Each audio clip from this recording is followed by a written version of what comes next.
Hola, hola, hola, ¿cómo están? Feliz y bendecido lunes. Acá estamos en un nuevo encuentro, en una nueva lectura en vivo. Acá en Argentina es feriado, hoy lunes y mañana martes, con lo cual, bueno, estamos como unas mini vacaciones. Y bueno, aprovecho este tiempito que tengo para compartirles un par de capítulos más. Les recuerdo que la semana pasada comencé a leer este hermoso libro, La vida popular de San Francisco de Asís. Bueno, ya leí 6 capítulos. Voy leyendo más o menos 3 capítulos por encuentro porque son cortitos. Y porque, bueno, está bien más o menos el tiempo que me lleva a leer 3 capítulos. Con lo cual, bueno, muchas gracias a los que se van conectando ahora, a los que lo van a ver después. Mientras se conectan, voy a escribir acá lo que estoy leyendo para quienes se conecten mientras estoy leyendo sepan de qué trata este vivo. San Francisco de Asís. Ahí está, así queda fijado en comentarios. Ya que aprendí a hacer esto, trato de aplicarlo. Bueno, muchas gracias a los que se conectan ahora y a los que lo van a ver después. Recuerden que a las 3 de la tarde esperemos que el tiempo nos ayude para poder estar también desde la cuenta de Maxi haciendo la lectura y estudio del libro de Jarir. Pero bueno, ahora estamos con este hermoso libro y esta hermosa historia. Voy a comenzar leyendo el capítulo 7, que es Hermana Clara, y dice así. También la noble doncella asisana, Clara de Favarone, a menudo había oído al antiguo rey de las fiestas hablar de Dios. Había quedado hondamente impresionada. En el silencio de su habitación, interrumpiendo el bordado, se preguntaba en ansiosa búsqueda. Francisco habla siempre del amor de Dios. ¿No es acaso ese infinito amor el único ideal que podría colmar todos mis deseos? Y en el fondo, ¿qué es la riqueza, la belleza, el linaje, la fama, sino ruidosas bagatelas? Mucho tiempo pasó Clara en esos pensamientos. Una noche no pudo dormir. La lamparita quedó encendida hasta la madrugada. El vacilar de la llamita proyectaba juegos de sombras contra la pared. La rubia doncella, con los ojos enrojecidos por la larga vela, veía entre las sombras la imagen de Francisco. Volvía a escuchar sus palabras abrazadas de amor a Dios. Con las primeras luces del alba, bajó de la cama, decidida a encontrarse con el pobrecillo, a revelarle la inquietud que agitaba su espíritu. Con la fiel compañera Bona Gelfi descendió al llano, hacia Santa María de los Ángeles. Francisco debía de hallarse allí abajo. Caminaban en silencio, se oía el ruido de sus pasos, el crujido de los vestidos, hasta el afanoso latir del pecho. Un canto llegó a sus oídos al compás arrullador del agua de una fuente. Loado seas, mi señor, por la hermana agua, la cual es muy útil y humilde, y preciosa y casta. Las dos amigas se adentraron en un bosquecillo de álamos. Junto a una fuente, Francisco de rodillas cantaba. Buenos días, hermano, dijeron al mismo tiempo las doncellas, como para alentarse mutuamente. El Señor esté con vosotras, contestó el hijo de doña Pica. Siguió un silencio profundo, solo turbado por el gorgojeo de una alondra que se remontaba hacia el cielo, extasiándose del sol. Clara tentó iniciar el discurso. Fray Francisco, pero sus mejillas se cubrieron de rubor y la conmoción le apretó la garganta. La compañera intervino en su ayuda. Bastaron pocas palabras para entenderse, y los tres se dedicaron largo rato a hablar de Dios y de la vida evangélica. El ideal de Francisco fue el ideal de Clara, pero ¿cómo encerrarse en un convento si todo el clan de Favarone se oponía? La rubia doncella buscaba a una aliada en su madre. Muchas veces le había hablado de ello. Cuando Dios llama y empuja los movimientos del corazón, no se le puede rechazar. Madre Hortolana escuchaba un instante, luego se alejaba llorando. Con la fiel amiga Bona, Clara estudió un plan de fuga del castillo paterno. El cariño hacia su padre y hacia su madre no debía impedirle el seguir lo que sentía arder en su pecho. Cuántas jovencitas antes que ella habían renunciado a todo para seguir a Cristo. ¿Y Fray Francisco? Era noche. El silencio reinaba en el castillo de Favarone. Clara atravesó con paso aterciopelado las habitaciones. Bajó las escaleras hasta la puerta de ingreso, donde la esperaba su amiga. Juntas se forzaban por girar la gruesa llave en la cerradura, reteniendo el aliento. Agarraron luego el enorme cerrojo, pero débiles eran sus fuerzas, demasiado delicadas sus manos. Una vez más tentaron hacerlo correr, temblorosas. Finalmente, el cerrojo comenzó a rechinar en sus goznes. El chirrido resonó en todo el atrio. ¿Lo habrá oído alguien?, se preguntaron espantadas las niñas. Echaron un vistazo en derredor, abrieron el portón y huyeron.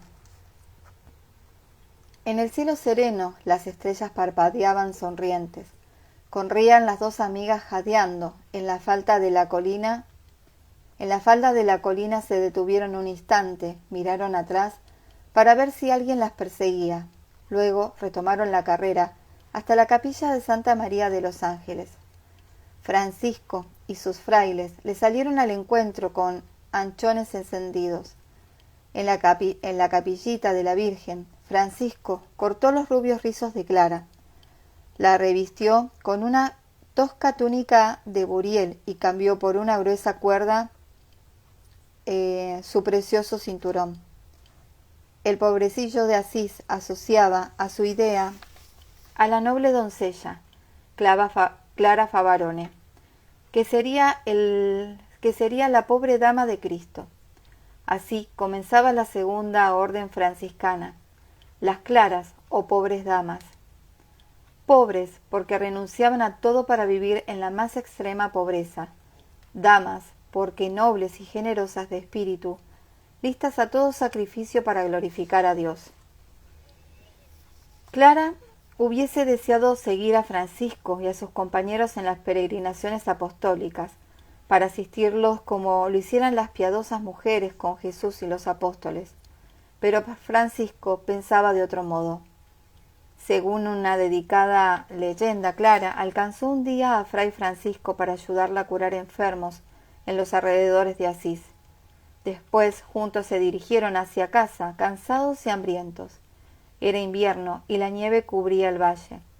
En un cruce, Francisco le dijo a Clara: «Aquí hemos de separarnos. Camina por tu camino, hermana Clara». «¿Cuándo nos volveremos a ver?», preguntó triste la doncella. «Cuando florezcan las rosas», contestó Francisco. Clara, llena de tristeza, siguió con la mirada a Francisco, que se alejaba a pasos lentos. La primavera estaba tan lejos. Estaba por llorar cuando notó que cerca de ella un rosal silvestre, entre la blancura de la nieve, mostraba ramilletes de pequeñas rosas rojas. No se engañaba, de veras acababan de florecer pequeñas rosas rojas. Juntó un manojo y corriendo alcanzó a Francisco y se las entregó.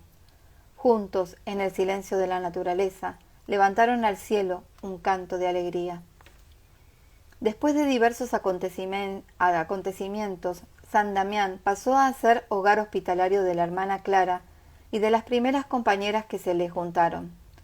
En pos de su ejemplo fueron atraídas al servicio de Cristo Beatriz e Inés, sus hermanas, Hortolana, su madre, y decenas de otras jóvenes de Asís, arrebatadas por un mismo ideal de amor y servicio. El tiempo transcurría para ellas alegre y sereno. Solicitas en cantar las alabanzas del Señor, en macerar con la penitencia el frágil cuerpo, en confeccionar ornamentos sagrados para las iglesias pobres. Francisco las visitaba de vez en cuando y las exoneraba a la penitencia por la salvación del mundo. Las monjas recogían como órdenes las palabras del maestro. Los frailes se quejaban a menudo con él. Clara y las hermanas son jóvenes y débiles. Las excesivas mortificaciones, las oraciones prolongadas podrían perjudicar su frágil salud. Francisco jamás había dado importancia a esos discursos. Un día, Fray León volvió a tocar el argumento mientras se dirigían juntos hacia Siena.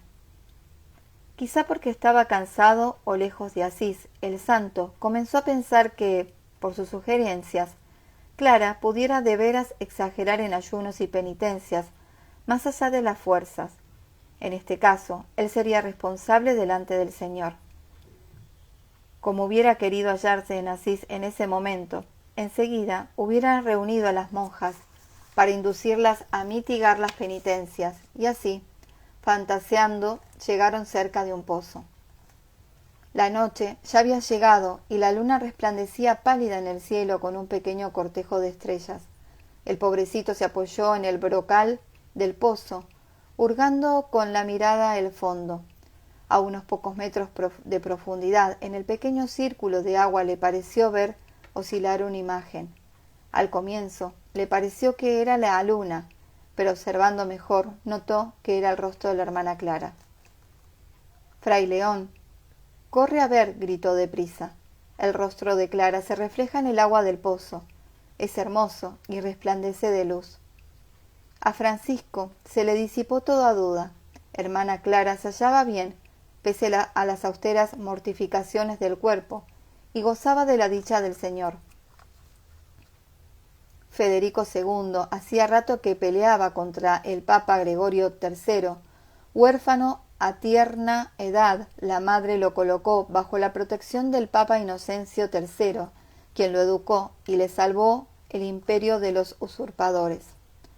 Como Federico fue emperador, lejos de manifestar su gratitud al papado, lo combatió sin pausa. Para crear molestias a los territorios pontificios, esparció por toda Italia grupos de musulmanes marroquíes, los que llegaban de sorpresa a las aldeas y pueblos sembrando la muerte, incendiándolo todo. En un triste día del verano de 1241, las campanas de Asís tocaron a arrebato. La ciudad estaba en peligro. Las hordas sarracenas de Federico II estaban a punto de asaltar el convento de San Damián, situado fuera de las murallas de la ciudad. Las monjas, aterrorizadas, acudieron a Clara, que yacía enferma, en un camastro de hojas. La santa, asistida por sus hermanas, llegó hasta la capilla donde se conservaba la Eucaristía. Tomó el copón en sus manos y, asomándose a la ventana, contra la cual el ímpetu de los enemigos era más vigoroso, rogó a voz alta: «Señor, no entregues a tus siervas en manos de los enemigos». «Siempre os he protegido», entendió Clara, «y continuaré protegiéndolos siempre». Como fulgurados por un rayo, los asaltantes cayeron de bruces por tierra. Luego echaron a correr en precipitada fuga. San Damián y Asís quedaron a salvo. Para Clara se acercaba su última hora. Estaba enferma desde hacía tiempo atrás. La noche de Navidad de 1252, sentada en un duro jergón, meditaba devotamente acerca del misterio de Belén. Se sentía desolada. Las hermanas estaban en la capilla cantando los salmos, mientras ella estaba obligada a quedar sola en la celda. De repente, a Clara le pareció que las paredes se abrían, y como si estuviera presente vio y oyó lo que sucedía en la Basílica de San Francisco, situada a unos cuantos kilómetros de San Damián. A sus oídos llegaban nítidas las salmodias de los frailes, los alegres cantos del coro y las devotas armonías del órgano. Cuando las hermanas fueron a presentarle, los augurios navideños encontraron a la santa en éxtasis y embargada por la dicha, por haber disfrutado de un singular don del cielo. La plantita de Fray Francisco, así gustaba a ella llamarse, como cándida paloma, voló al cielo el 11 de agosto de 1253. Peregrino de Dios. Capítulo 8.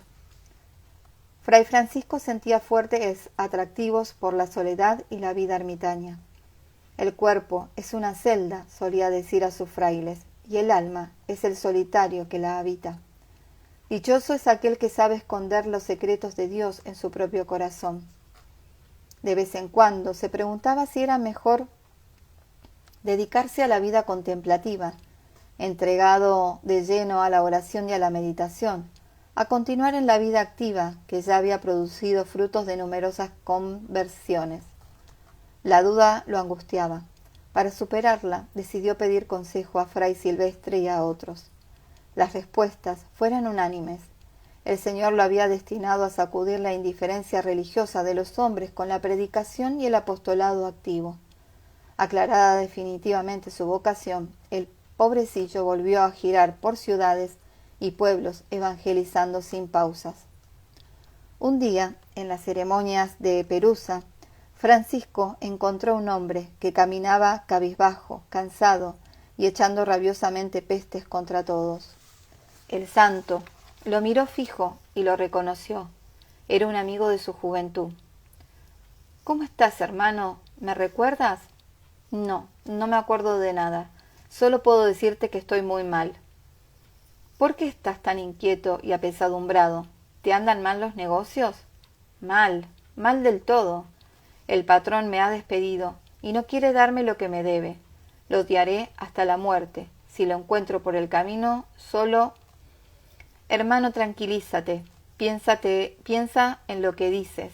El Señor nos ordena perdonar a los que nos hacen mal. Si no perdonas por amor de Dios, perderás el salario y, lo que es peor, perderás el alma. Toma mi capa, véndela y cómprate algo para comer. En aquellos tiempos, los empleadores eran a menudo injustos. Los pobres no hallaban ninguna protección en las autoridades.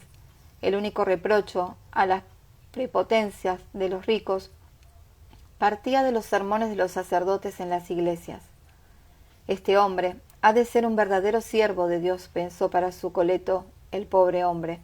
Después le dijo a Francisco: sí, hermano, por amor de Cristo y por gratitud hacia ti, perdono a mi patrón. Canara es un pueblecito agrícola a unos 10 kilómetros de Asís. Fray Francisco pasaba por allí a menudo para predicar en la vecindad.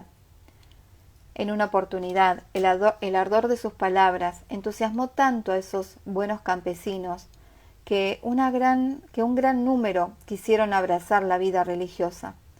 Los hombres solicitaron la admisión entre los frailes menores, las mujeres entre las pobres damas como Clara.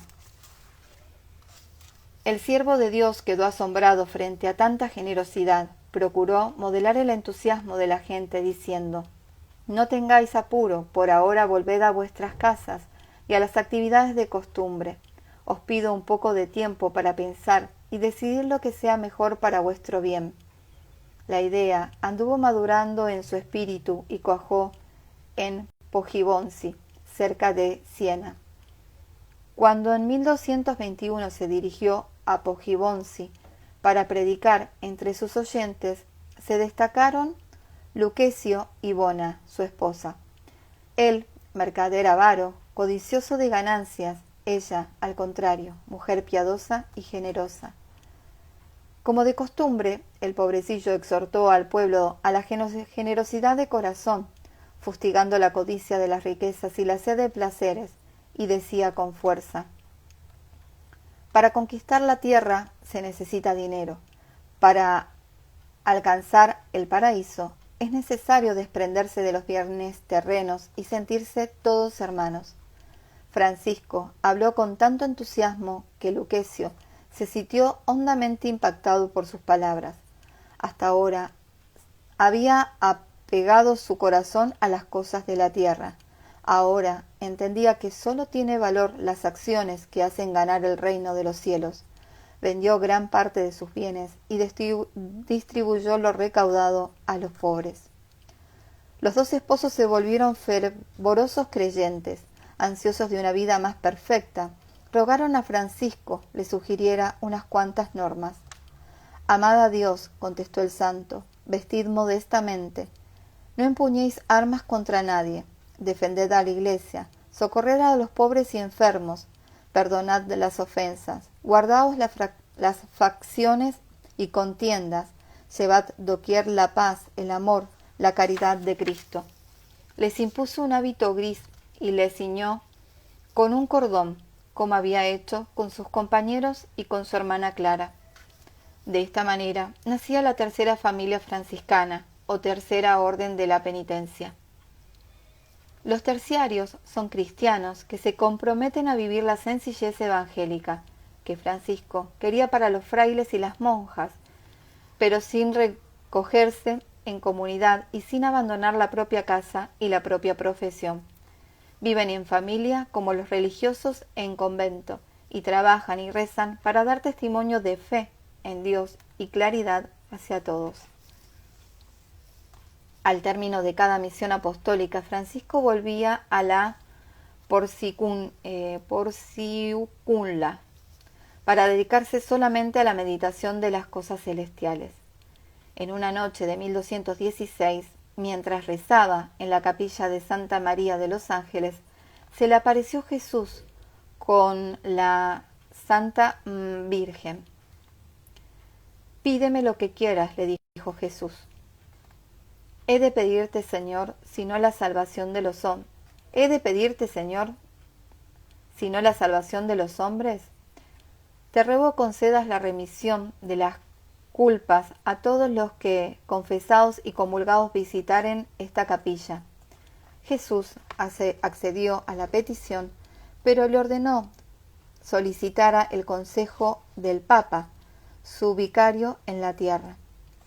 El 2 de agosto de 1216, delante de una gran multitud de fieles, Francisco anunció en nombre del sumo pontífice Honorio III el privilegio que Cristo le concediera. En 1212, al grito de «Dios los quiere», miles de cristianos dejaron sus pueblos y bajo la insignia de la cruz se dirigieron hacia Jerusalén para liberar el santo sepulcro de Cristo. Las cruzadas siempre habían hechizado el ánimo de Francisco, y en octubre de ese año también él, con otro fraile, zarpó del puerto de Ancona rumbo a la tierra de Cristo. Después de un día de navegación, el mar se empobreció, se levantó una rabiosa tempestad y el barco fue a chocar contra los acantilados de la Dalmacia. Los náufragos buscaron refugio y ayuda en un puerto de la República de Venecia, en ese entonces señora del Adriático. Pasadas unas semanas, un heraldo dio una vuelta por la zona anunciando en voz alta: «Mañana zarpará un barco para Italia». Bullicioso regocijo entre los náufragos y gran carrera hacia la nave para asegurarse un lugarcito. También los dos frailes menores procuraron no llegar con atraso. «Si no se paga, no se sube al barco», dijo el capitán al ver a Francisco y al compañero. «Nosotros somos frailes, pobres», contestó tímidamente el santo. «No tenemos ni una moneda en el bolsillo». «También el barco es pobre. Para viajar se necesita plata, plata, plata». Los dos fralecitos no se desanimaron. Dieron una vuelta por las casas y plazas pidiendo limosna. En breve llenaron las alforjas de víveres, ya que la gente era muy generosa. Después aprovecharon un momento de confusión, subieron a bordo del barco sin ser vistos y se escondieron entre los depósitos de mercaderías. Al alba levantaron las velas, todo proseguía bien, la alegría reinaba en los corazones. El comandante, más contento que todos, pensaba en las buenas sumas de dinero recaudada, pero en alta mar de repente el cielo se encapotó. Las nubes se hicieron bajas y amenazadoras. Se desencadenó una furiosa tempestad que levantó las olas espantosas. Los marineros apenas se podían empuñar al timón. La situación se volvía más dramática de momento a momento cuando una ráfaga de viento descuajó y arrastró el palo maestro. El mal tiempo no parecía terminar y los víveres comenzaban a escasear. También los marineros más expertos desesperaban de llegar sanos y salvos al puerto. Nos tocará morir de hambre o acabar en la boca de los peces, pensaba para sí el capitán. Dios me está castigando por haber dejado en tierra a los frailes. Las provisiones de esos dos pasajeros clandestinos que salieron del escondrijo en el momento más crucial fueron una verdadera providencia para todos. Ese día, cada uno recibió una porción de alimento más generosa. Cuando tornó la bonanza, el barco enfiló al puerto de Ancona, donde antes de separarse, todos quisieron besar las manos de Francisco para expresarle su gratitud. Desde Ancona, Fray Francisco se dirigió a Asís, deteniéndose de pueblo en pueblo para exhortar la paz. En las cercanías de Osimo encontró un campesino que arrastraba a un cordero atado a una cuerda para llevarlo al mercado. El animalito balaba hasta enternecer el corazón. Parecía invocar a la madre. Francisco tuvo compasión y le dijo al campesino: ¿No oyes cómo llora el corderito? Dámelo, te lo ruego, te daré mi capa en cambio. El campesino echó un vistazo a la capa del santo, hizo unos cuantos someros cálculos y aceptó la propuesta. Francisco, una vez llegado a San Severino, confió el cordero a las monjas benedictas del lugar, encomendándoles unos atentos cuidados. Cuando los habitantes supieron que Francisco estaba en el monasterio, se juntaron un gran número en la iglesia. Querían verle y oírle. Entre la multitud estaba también el poeta Guillermo Divini, a quien todos apellidaban el rey de los versos. El propio emperador Federico II lo había coronado poeta en Roma, en el Capitolio. Era hombre de mundo, frecuentaba las cortes imperiales, componía versos para alegrar los banquetes de los príncipes. La palabra del santo, despojada de toda superficialidad y encendida de amor, trastornó al poeta.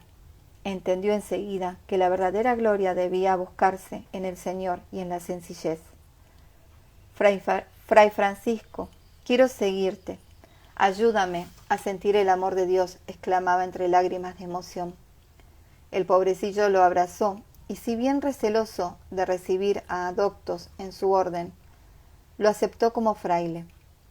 En la imposición del hábito religioso del hombre nuevo, añadió sonriente: tu nombre será Fray Pacífico. Así tendrás siempre la paz de Cristo en tu corazón. Malogrado el viaje a Oriente, Marruecos se tornó la tierra de los sueños misioneros de Francisco. Quería ir a esos lugares para convertir a los mahometanos, o como se decía entonces, a los sarracenos. Más aún, en su corazón ocultaba vehemente ansias de morir mártir para testimoniar su propia fe en Cristo. No, esta vez no afrontaré el mar, dijo a los frailes. El agua de las fuentes y de los ríos es humilde, clara y catarina. En cambio, el agua del mar es a menudo amenazadora. Esta vez iré por tierra. ¿Quién quiere acompañarme? Se adelantó Fray Bernardo Quintavalle, con quien en el invierno de 1214 se puso en camino hacia Marruecos, que quería alcanzar a través de España. Los dos frailes menores arribaron pronto a Susa, donde fueron huéspedes de la noche castellana Beatriz de Saboya, piadosa mujer que consideró como un celestial favor poder acoger a Francisco. Beatriz se sostuvo con él en espirituales conversaciones y le suplicó dejarle una pequeña prenda en recuerdo. El santo no tenía nada. Para contentarla, se cortó media manga de la túnica que llevaba y se la entregó como señal de gratitud por la hospitalidad. Los dos volvieron a tomar el camino a pie. El deseo del martirio llenaba el corazón de Francisco de alegría y le daba alas a los pies. Para llegar pronto a Marruecos, a veces se ponía a correr, dejando a distancia al compañero que lo seguía fatigosamente. Cruzaron los Alpes, atravesaron Francia y luego de semanas y semanas llegaron cansados y agotados a España. Marruecos estaba cerca. Mientras esperaba el embarque, Francisco se enfermó de gravedad y pasó mucho tiempo antes de poder curarse. Las fuerzas estaban reducidas al mínimo y suficientes para enfrentar las duras penalidades de una misión entre los sarracenos.